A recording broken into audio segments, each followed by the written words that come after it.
Assalamualaikum. We are here today. I'm Rafida Taha. We are here today at the Consulate General Indonesia of Sarawak's office this morning. Assalamualaikum. His Excellency Bapak Yoni Triprayitno. Iya, Waalaikumsalam. Terima kasih kerana bisa bersama kami bagi wawancara digital media sosial. Sama-sama. Apa kabar Bapak? Alhamdulillah bagus hari ini. Okay. Terima kasih. So, Bapak merupakan Konsulat Jenderal Indonesia di Sarawak.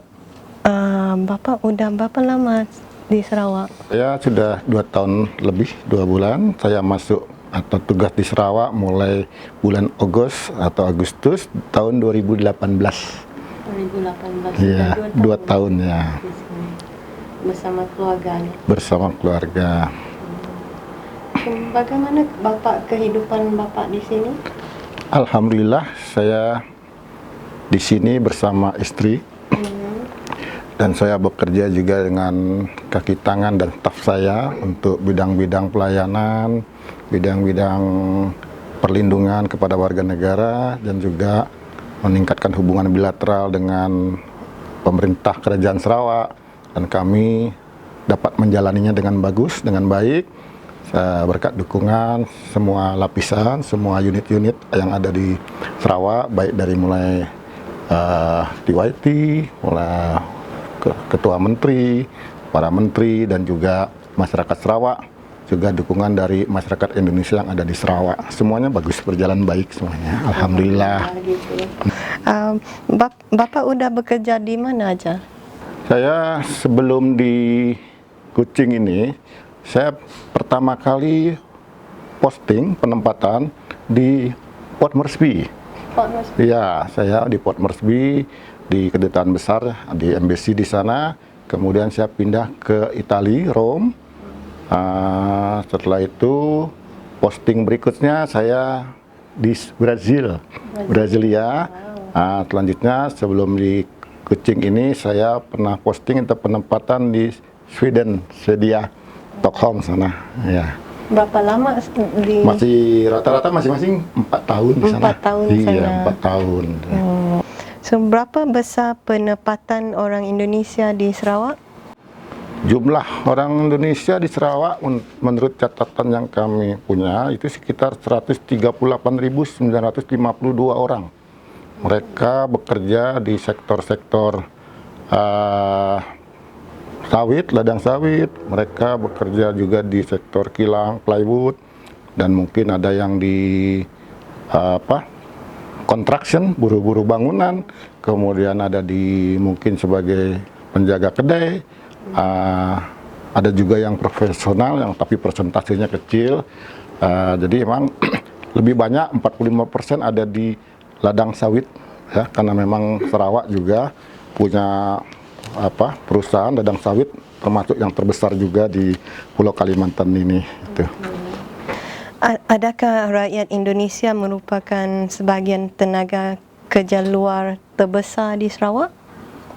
Menurut catatan kami dan pembicaraan kami dengan para manajer-manajer atau chairman perusahaan di sini, mereka memang lebih suka dengan orang Indonesia sebagai pekerja, karena mereka mungkin kedekatan etnis ya, karena sama-sama Melayu atau sekitar Kalimantan, mereka jadi lebih mudah berkomunikasi, dan juga Indonesia pekerja Indonesia dia anggapnya itu rajin, dia bekerja keras, mau bekerja keras, rajin dan menurut. Nah, itulah banyaknya mereka memakai pekerja Indonesia dibandingkan pekerja di luar Indonesia atau pekerja di negara lain. Itu yang kami terima pandangan dari para perusahaan-perusahaan yang ada di Sarawak. Gitu. Oke. Dari segi ekonomi pula, hubungan bisnes di antara Kalimantan dan Sarawak bagaimana? Bagus, saya kira ini sebuah lompatannya, sudah mulai ada lompatan ya, peningkatan dari hubungan bilateral, hubungan ekonomi, investasi ya, seperti tahun 2018 kemarin ya, saya belum mencatat terakhir ini 2019 karena kemarin keburu Covid, itu sekitar 3,5 miliar, 3,5 miliar atau 3,5 triliun ya ringgit ya. Jadi sebuah peningkatan yang bagus ini mengartikan bahwa rakyat Sarawak dengan Kalimantan sudah mulai meningkat kesejahteraannya, karena otomatis peningkatan bilateral di bidang ekonomi akan meningkatkan pula tingkat kesejahteraan rakyatnya. Itu yang terus kita gali, kita coba dukung supaya ini setiap tahun akan terus terjadi transaksi ekonomi antara warga Sarawak dengan Kalimantan gitu. Apa juga produk Kalimantan Sarawak yang diperdagangkan? Banyak ya, kalau saya punya catatannya, yang terbanyak kalau rakyat Sarawak beli dari mana? Dari Kalimantan, itu buah-buahan, hasil laut, ya, hasil laut, kemudian juga beberapa produk-produk UKM SME, usaha kecil menengah itu, selain produk-produk pertanian, dan juga kalau rakyat Indonesia banyak membeli dari Sarawak itu kebutuhan sehari-hari yang mungkin lebih mudah dijangkau oleh pihak rakyat Kalimantan untuk membeli di Sarawak. Nah, itu seperti kebutuhan pokok ya. Nah, itu rakyat Indonesia banyak beli di Sarawak. Nah, itu hanya untuk rakyat, terbalik untuk rakyat Sarawak lebih banyak pertanian yang dibeli dari Indonesia. Contoh tadi buah-buahan ya, limau, buah naga, buah apalagi ada petai ya, itu terong, terus itu kalau kita bilang sana kakamben, sini timun. Nah, itu banyak kita diambil dari Kalimantan, Sarawak itu. Benar. Hi, we'll be back shortly. We'll have a break now.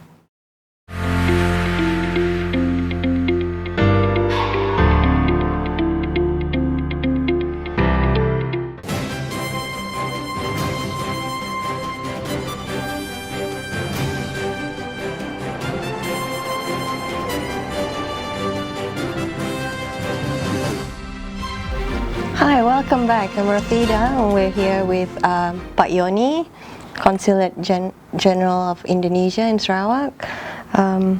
Okey, Bapak Yoni, apakah kesempatan atau peluang di masa hadapan bagi pembisnes di antara Sarawak dan Kalimantan khususnya? Kalau masalah kesempatan ya dan peluang saat ini tinggi sekali. Cukup banyak yang bisa menjadikan peluang saat ini ya, setelah 2 tahun saya di sini ya. Di antaranya ini masalah investasi ya, antara Kalimantan dengan Sarawak. Kami lihat juga peluang-peluang ini tidak dilihat dari sudut satu pandang saja.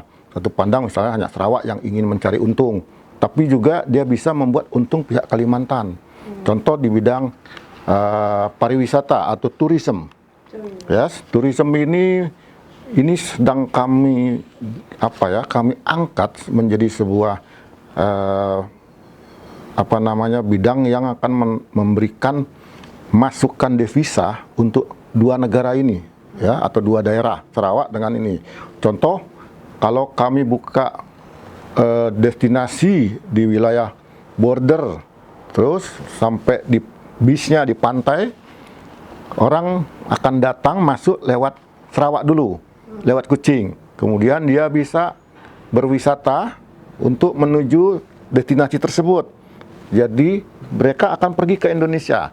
Jadi bagaimana mereka berwisata di wilayah border di 2 negara, ya, datang dulu ke Sarawak. Artinya 2 negara akan diuntungkan.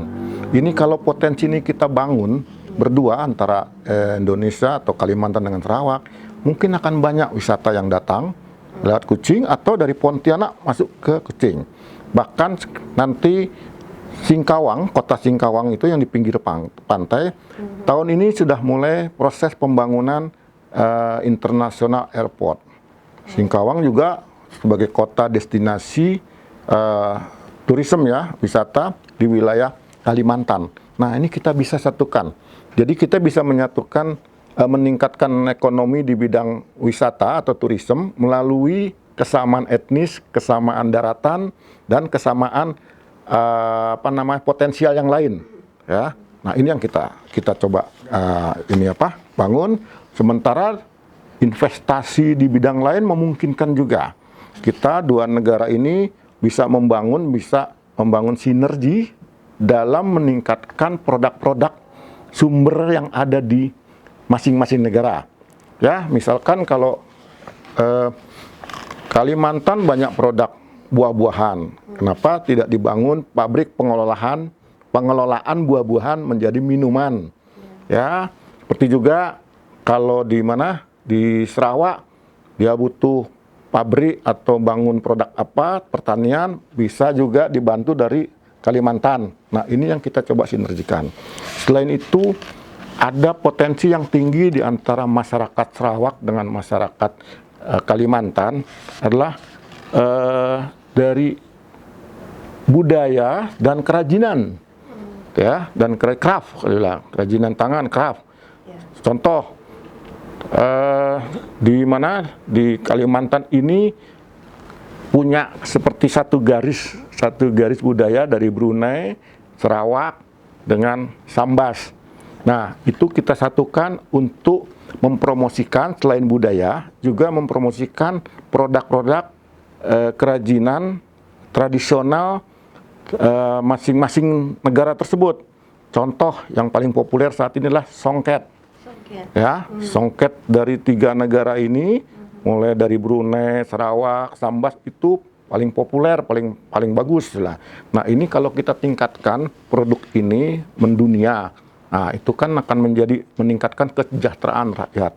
Ya, kemudian next berikutnya industri-industri berat. Yes, mungkin akan ada pembangunan sarana-sarana untuk perumahan, ya, membangun perumahan. Bahkan Sarawak melalui Ketua Menteri sangat senang dan mendukung apabila jadi nanti nih ibu negara Indonesia pindah ke Kalimantan. Ini akan lagi meningkatkan proses produk-produk baru nanti, yang nanti akan terlihat kebutuhan itu muncul nanti pada saat ada pembangunan ibu negara. Yes, walaupun ini mungkin tertunda karena masa COVID, ya. Jadi ini kita siapkan lebih awal. Bagaimana Sarawak memulai dulu dengan Kalimantan Barat atau dengan Kalimantan Timur. Kita melakukan kerjasama di bidang industri yang nanti mendukung adanya ibu negara Indonesia. Ya, masih banyak lagi nanti. Sepertinya peluang ini tinggi dengan kondisi saat ini ya. Mungkin setelah COVID nanti kita banyak lakukan pertemuan-pertemuan, bisnis meeting antara Kalimantan dengan Sarawak. Ya, sepertinya kita ini sudah tidak tahan waktunya nih. Mau cepat bertemu, mau cepat berbisnis, sepertinya begitu. Itu yang kami bisa sampaikan. Yeah. Oke, Pak Yoni, zon perdagangan Kuching, Sambas, Singkawang, Pontianak. Gimana pendapat Bapak Yoni? Ya, sini saya melihat ada satu garis ya, dari Kuching melalui Sambas, Singkawang, Pontianak. Ini satu jalur nih ya. Kalau kita buat di klaster-klasterkan menjadi sebuah satu rangkaian investasi, perdagangan dan investasi, ini akan menguntungkan kedua pihak termasuk rakyatnya. Contoh, kalau umpamanya mungkin teman-teman ada yang belum pernah jalan ke Sambas, nanti suatu saat saya jemput nanti pergi ke Sambas melalui darat, border Biawak, Aruk, Sambas, Singkawang, Pontianak. Kalau perjalanan darat itu indah sekali.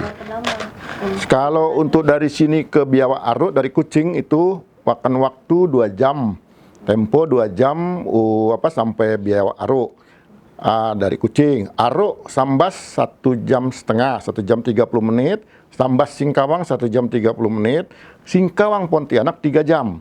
Namun sekarang dalam proses pembangunan jalan tol, jalan berbayar dari Singkawang menuju Pontianak. Jadi yang 3 jam itu nanti ditempuh hanya dalam 1 jam. Jadi akan mempercepat proses perjalanan kita ke Pontianak. Nah, ini kita coba bagi-bagi menjadi klaster-klaster ya. Nanti kalau investor dari Sarawak bisa ikut membantu membangun itu.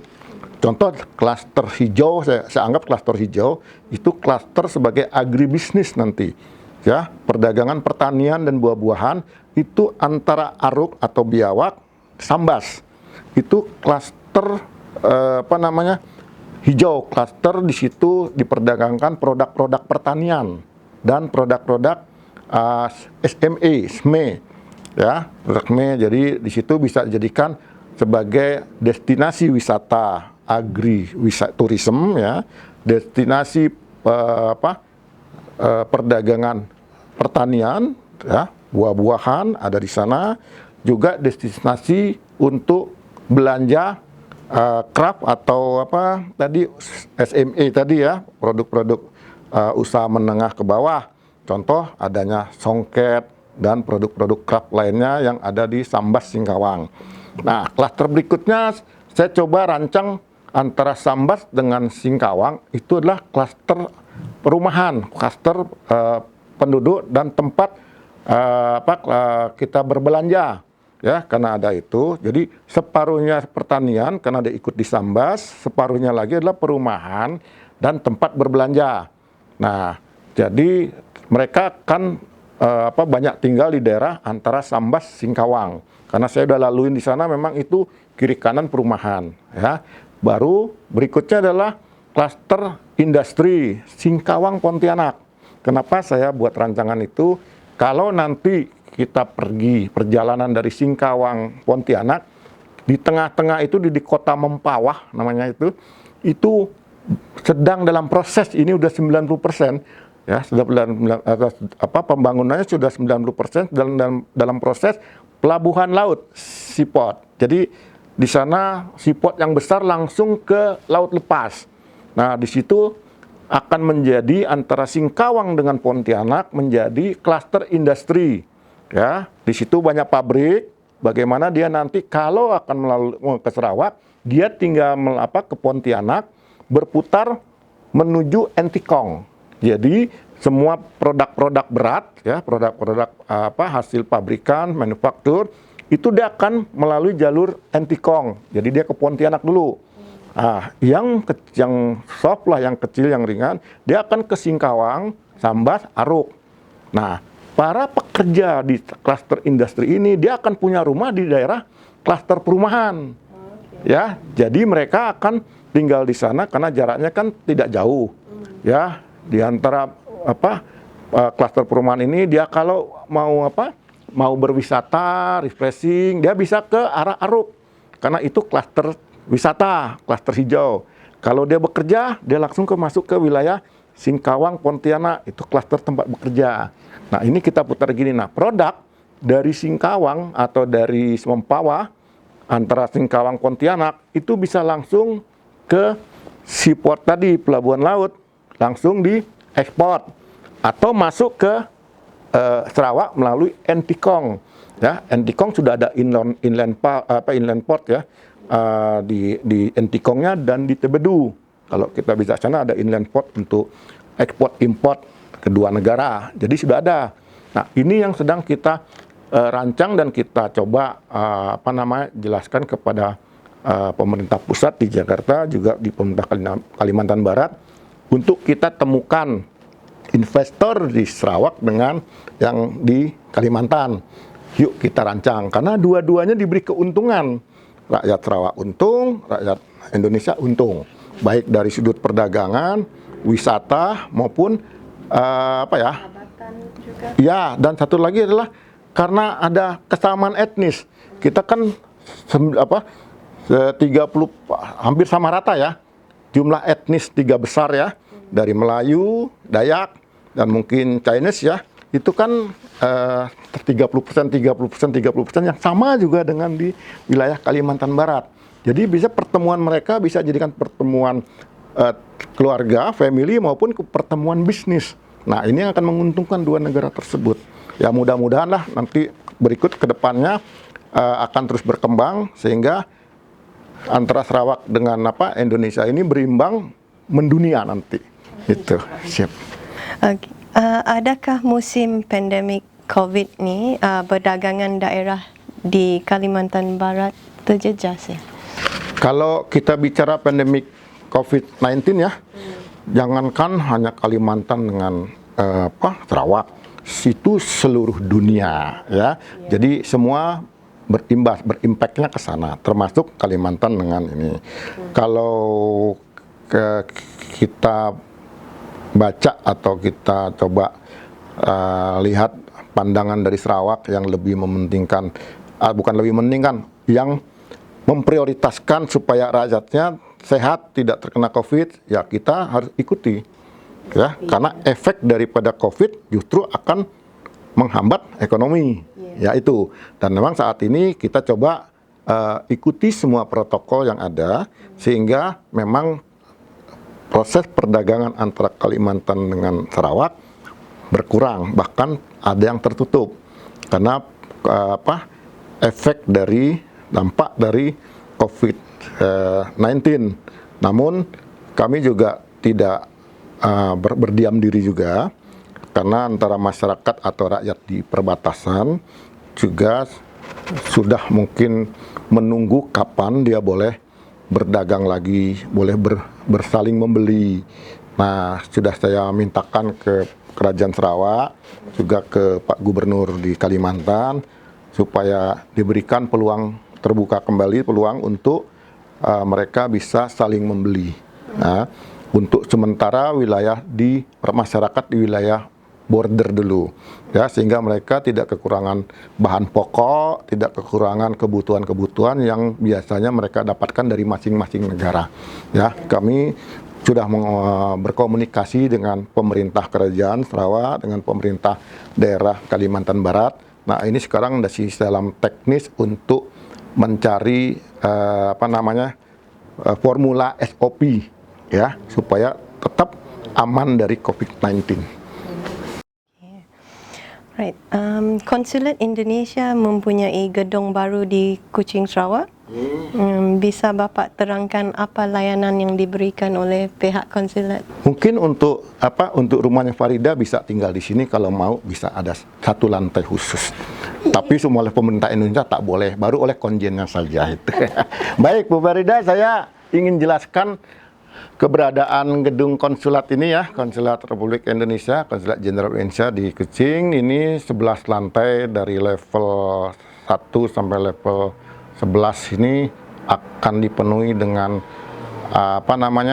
aktivitas-aktivitas yang nanti akan membangun hubungan bilateral yang baik dengan pihak Sarawak. Ya, memang kalau dilihat dari tingkat institusinya, sebuah konsulat jenderal dengan office atau gedung 11 level atau 11 lantai ini mungkin akan dipertanyakan sebesar itu untuk apa, seluas ini untuk apa.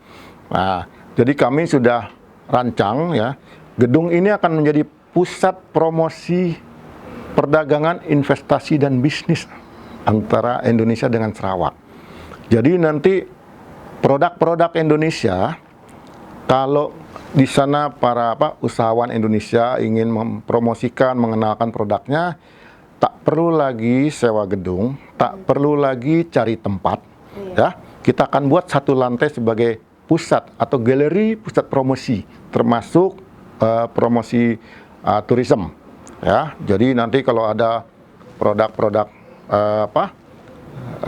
seperti furnitur, produk-produk rumah tangga yang lain, boleh dibawa kemari, nanti kami izinkan sebagai barang promosi, dipamerkan mungkin nanti insya Allah di lantai 2, di lantai level 2. Mereka masyarakat boleh tengok. Dan kalau tertarik, tinggal kontak, hubungi perusahaan yang ada di situ. Termasuk kalau dia mau wisata atau turis, melancong. Jadi bisa lihat di situ destinasi yang ada di Indonesia. Yang berikutnya saya juga ingin menjadi salah satu lantai di sini, ingin menjadi Pusat Promosi dan Pelatihan Budaya. Oh, okay. Yes, jadi kita ada kesamaan etnis. Mungkin kita akan coba kolaborasi tradisional dance antara Sarawak dengan Kalimantan. Kita kolaborasi semuanya. Suatu saat nanti kita ada event, kita tinggal tampil, kita tinggal performan di event tersebut. Ya, pusat kolaborasi atau kita pusat pelatihan, ya apa namanya, vocation. Ya, kalau yang dibutuhkan. Contoh, Indonesia butuh pelatihan yang mungkin tidak ada di Indonesia tapi di Sarawak ada. Nah, kita nanti jemput ya, mungkin student atau apa namanya, para remaja untuk bisa datang ke sini, mereka bisa di training oleh pihak Sarawak. Sebaliknya juga pihak Sarawak juga kalau ingin dia mendapatkan pelatihan dari baik itu produk ekonomi, produk budaya dan lainnya, bisa dilakukan di sini. Kita mengambil trainernya dari Indonesia. Jadi semudah itu sehingga menghemat biaya pelaksanaan, tapi menghasilkan sesuatu yang besar nanti, yang bermanfaat begitu. Selain juga kita juga jadi pusat promosi sosial, kegiatan sosial di sini. Kalau ada kegiatan perkumpulan, ada apa, bisa dilakukan di sini. Intinya ini menjadi rumah rakyat. Ya, kantor ini jadi rumah rakyat supaya bisa sama-sama memanfaatkan gedung ini menjadi peningkat hubungan bilateral antara Sarawak dengan Indonesia, khususnya Kalimantan Barat. Ya, mohon doanya mudah-mudahan nanti setelah renovasi akan kita mulai dengan kegiatan-kegiatan yang seperti tadi saya sampaikan. And dia punya office hours dia pukul berapa? Jadi saat ini jam untuk waktu untuk kegiatan office kita mulai pukul 9 sampai pukul 5. Tapi tidak tergantung oleh office hour itu lebih kepada fisik. Jadi sebenarnya kami 24 jam. Bahkan kalau boleh sudah mendapatkan nomor bimbit saya, silakan kontak saya. Kecuali saya sedang tidur, dan sedang berdua dengan siapa, jangan diganggu. Nah, setelah itu baru kami nanti tengok, lihat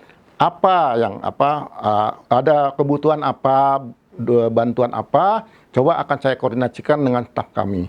Ya, selama COVID ini saya sebenarnya ready 24 jam di telepon bimbit saya menggunakan WhatsApp ya maupun direct SMS. Dan itu membantu untuk menyelesaikan masalah-masalah di luar. Masalah apakah saya terganggu, saya sudah dibayar untuk diganggu. Tapi ada diganggu enak dan diganggu tidak enak. Itu demi perhubungan yang baik antara Sarawak dengan Indonesia, kami siap diganggu. Tapi jangan sering-sering nanti mengganggu saya ya. Ada yang baca. Okey. Menurut Bapak, apakah misi Bapak bagi melihat Sarawak dan wilayah Kalimantan Barat menjadi lebih maju?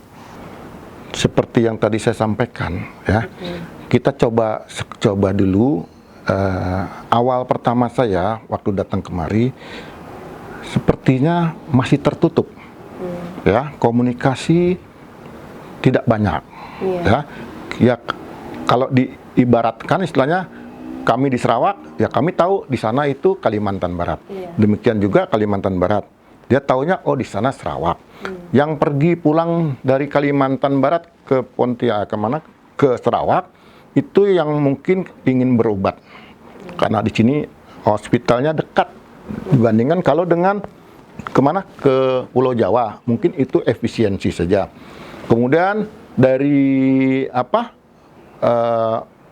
warga yang berobat mungkin dengan family-nya, ya itu dipakai untuk wisata belanja di sini karena di sini banyak tempat belanja, mall, mungkin tempat wisata. Nah, tapi warga yang lainnya bagaimana? Ya, kalau tidak berobat ya tidak pergi. Makanya saya coba buka pelan-pelan. Kami jemputlah istilahnya. Kami jemput warga lain kecuali selain yang berobat, ayo main ke Sarawak.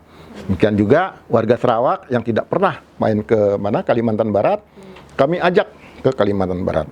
Dulu orang arahnya terpusat ke Pontianak. Nah, saya mulai rubah main ke Sambas. main ke Singkawang, kan, main ke Sanggau, atau kalau di Lubuk Antu Badau main ke Kapuas Hulu. Ya. Kemudian kita perlihatkan, kita mulai jemput mereka masuk. Ya, kita perlihatkan semua fasilitas infrastrukturnya sudah baik.